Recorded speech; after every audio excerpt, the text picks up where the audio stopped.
Pour tracer le symétrique du segment AB par rapport à la droite D, vous avez besoin de deux instruments. Vous avez d'abord besoin de l'équerre et ensuite vous avez besoin du compas. Dans un premier temps, je vais tracer les deux perpendiculaires. Donc la perpendiculaire à la droite D, passant par le point B et passant par le point A.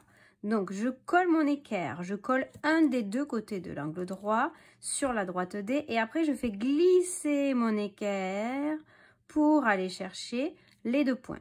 Donc ici, je trace la perpendiculaire passant par A et je fais glisser mon équerre pour aller chercher le point B. On prolongera les droites plus tard. Donc là, ici, j'ai tracé mes deux perpendiculaires et voilà. Et c'est maintenant que je les prolonge. Comme ça, je n'ai pas besoin de déplacer mon équerre plusieurs fois. Et je gagne du temps. Je n'oublie pas le codage, donc là j'ai bien tracé les deux perpendiculaires. Et ensuite j'utilise mon compas. Pourquoi? Parce que la symétrie axiale conserve les longueurs, donc ça veut dire que cette distance-là sera la même du point au symétrique. Et là je me rends compte que je n'ai pas assez prolongé ma perpendiculaire, donc je recommence.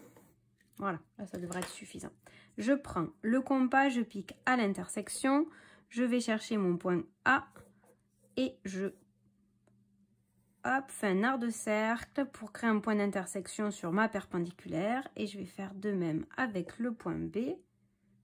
Hop, et je reporte la longueur ici. Donc là, ici, j'obtiens le point B' et ici, j'obtiens le point A'. On utilise toujours le symbole prime pour désigner des symétriques. Et ensuite, je sais que le symétrique d'un segment est un segment qui plus est de même longueur. Donc, je suis sûre que ces deux segments-là auront la même longueur.